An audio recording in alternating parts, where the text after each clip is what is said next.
Pressure as A medicine.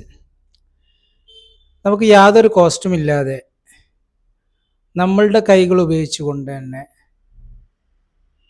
നമുക്ക് മരുന്ന് കൊടുക്കാൻ പറ്റും. എമർജൻസി സാഹചര്യത്തിൽ നമുക്ക് ഹാൻഡിൽ ചെയ്യാൻ പറ്റുന്ന കുറച്ച് കാര്യങ്ങളാണ് ഇന്ന് പറയാൻ പോകുന്നത്. സാധാരണ നമ്മൾ യാത്ര ചെയ്യുന്ന സമയത്തൊക്കെ പല ആളുകളും വീണ് കിടക്കാറുണ്ട്. പല പ്രയാസങ്ങൾ, cardiac arrest, heart attack, fainting, ബോധക്ഷയം, അതുപോലെ വോമിറ്റിംഗ്, നോസിയ.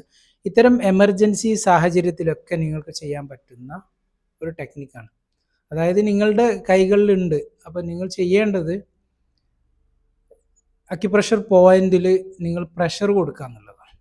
അപ്പം അമിതമായിട്ട് പ്രഷർ കൊടുക്കാൻ പാടില്ല. അമിതമായിട്ട് പ്രഷർ കൊടുത്തു കഴിഞ്ഞാൽ ഒരുപാട് പ്രശ്നങ്ങൾ വരും. അപ്പോൾ അത് ഈ കിഡ്നി മെറിഡിയൻ്റെ ഒരു പ്രഷർ പോയിൻ്റാണ്. അപ്പോൾ അത് നിങ്ങൾ പോയിൻ്റ് എന്ന് പറയുന്നത് നമ്മുടെ ഈ തള്ളവിരലിൻ്റെ താഴ്ഭാഗത്ത് ഇങ്ങനെ താഴ്ന്നു നിൽക്കുന്ന ഭാഗത്ത് നമ്മൾ ലൈൻ വരയ്ക്കുക.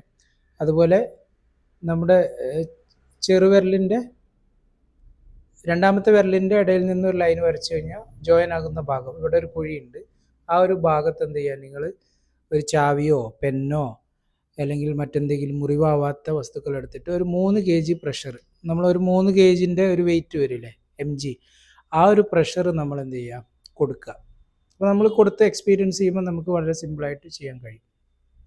അപ്പോൾ ഇത് മറ്റുള്ളവരുടെ ജീവിതം നമുക്ക് സേവ് ചെയ്യാൻ പറ്റും. പല ആളുകളിലും നമ്മൾ എക്സ്പീരിയൻസ് ചെയ്തിട്ടാണ്. അതായത് ഈ സ്റ്റേഷനിലൊക്കെ വീണ് കിടക്കുമ്പോൾ നമ്മൾ പോയിട്ട് നമ്മുടെ കയ്യിൽ സൂചി ഉണ്ടാവും, സൂചിയുള്ള സമയത്ത് ചെയ്ത് കൊടുക്കും. അല്ലെങ്കിൽ ചാവി എടുത്തിട്ട് ഇങ്ങനെ പ്രഷർ കൊടുക്കുന്ന സമയത്ത് ഉടനെ തന്നെ അവർ എണീറ്റിരിക്കും. അപ്പോൾ ഇതുകൊണ്ട് നമുക്കുണ്ടാകുന്ന ബെനിഫിറ്റ്സ് എന്താണ്? ഈ കാർഡിയാക് അറസ്റ്റൊക്കെ വന്നു കഴിഞ്ഞാൽ നിങ്ങൾക്കറിയാം, അതുപോലെ അറ്റാക്കൊക്കെ വന്നു കഴിഞ്ഞാൽ, അറ്റാക്കിനേക്കാളും കുറച്ചുകൂടി സീരിയസ് കേസാണ് കാർഡിയാക് അറസ്റ്റ്. കാർഡിയാക് അറസ്റ്റിൽ നമുക്ക് ബ്രീത്തിങ് ഉണ്ടാവില്ല, അതുപോലെ പൾസ് ഒന്നും ഉണ്ടാവില്ല. ഇവരിൽ ഒരു 10 മിനിറ്റ് വളരെ എമർജൻസിയാണ്. അതായത് ഹോസ്പിറ്റലിലേക്ക് എത്താൻ ഒരുപാട് സമയമെടുക്കും. ആംബുലൻസ് ഒക്കെ വരുമ്പോൾ ചിലപ്പോൾ മണിക്കൂറുകളാവും. അപ്പോൾ ആ സമയത്ത് നിങ്ങൾക്ക് ആ ഒരു 10 മിനിറ്റിൽ തന്നെ ആദ്യത്തെ 4 മിനിറ്റ് ഗ്രേ സോൺ എന്നൊക്കെ പറയും. അപ്പോൾ ഇത് വളരെ ക്രൂഷ്യലാണ്. ആ സമയത്ത് നിങ്ങൾ എന്തെങ്കിലും ട്രീറ്റ്മെൻറ്റ് കൊടുത്ത് അവരെ സേവ് ചെയ്ത് കഴിഞ്ഞാൽ അവർക്ക് ജീവിതത്തിലേക്ക് തിരിച്ചു തന്നാൽ തന്നെ അവരുടെ ബ്രെയിനിലെ പല കോശങ്ങളും ഡെത്താവും.